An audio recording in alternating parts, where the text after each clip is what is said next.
কোরানো হয়ে গেল। পাটালি দিয়ে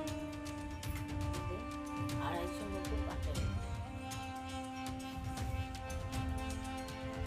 দুটো নারকেল আছে আর 250 মতো পাটালি দুধ দিয়েছি। দিয়ে এটা মেখে তারপরে কড়াইতে জাল দেবো। জাল দিয়ে নারকেলের দুধ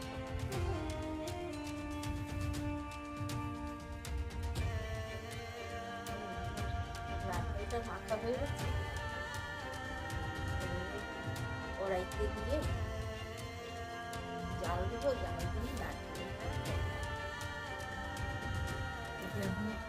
নারকেলটা দিয়ে দিচ্ছি, মাখা নারকেলটা।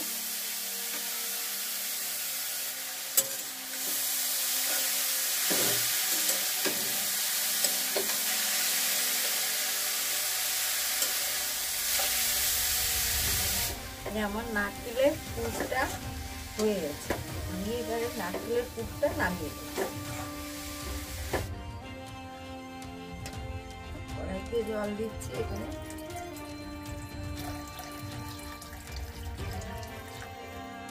একটু নুন দিলাম, সন্দেশ নুন দিলাম।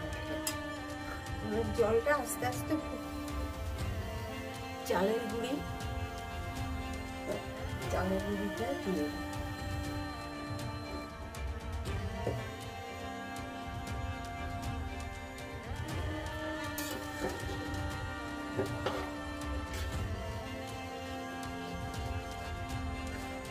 পাঁচশোর উপরে চালের গুঁড়ি আছে।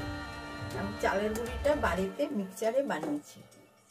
চালের গুঁড়িটা কড়া হয়ে গেছে। এখন আমি নিচে নামাবো, নামিয়ে গরম গরম মাখবো।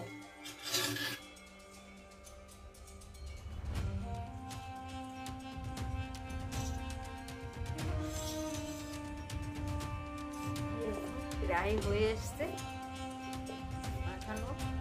একটু হাতে গরম লাগছে।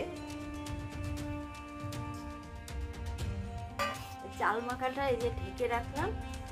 এই দেখুন, চাল মাখাটা এই যে ঢেকে রাখলাম, নাহলে ঠান্ডা হয়ে গেলে আর হাওয়া বাতাস লাগলে শক্ত হয়ে যাবে। ওই জন্য এখন আমি বেশি করে পিঠেগুলো করবো। আগে লেচি করবো, অল্প অল্প করে নেবো আর লেচি করবো, আর পিঠেগুলো করবো।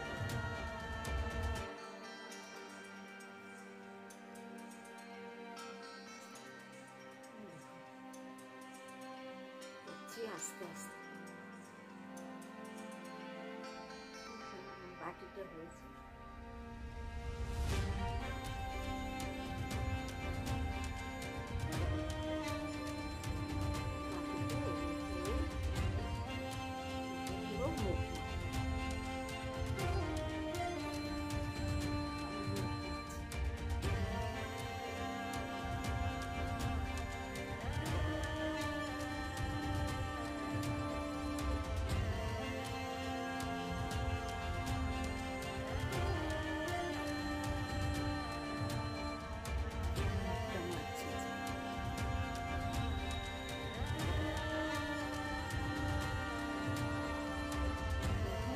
মারা মনে হচ্ছে কি সাঁচে তৈরি করছে। তুমি এই করি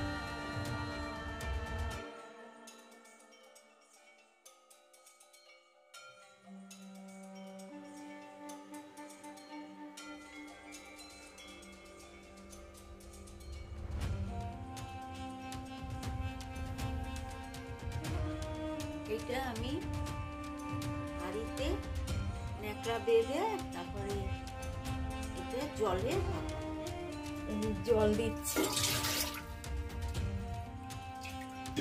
এই আমি 2 মাস জল দিচ্ছি।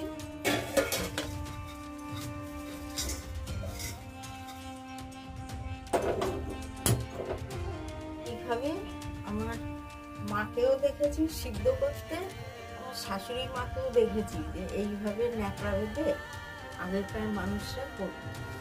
এই আমার জলের ভাপ উঠে গেছে, আমি এখন সাজিয়ে দেব একটা একটা।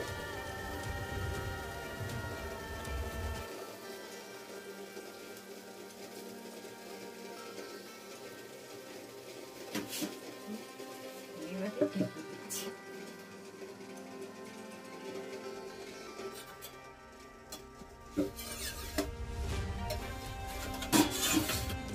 আমার পিঠেগুলো সিদ্ধ হয়ে গেছে।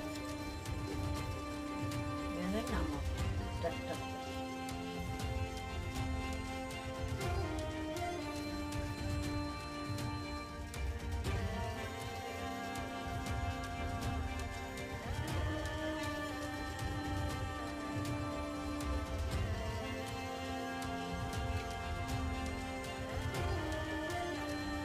পিঠেগুলো সিদ্ধ হয়ে গেছে, দেখুন কি সুন্দর সিদ্ধ হয়েছে পিঠেগুলো।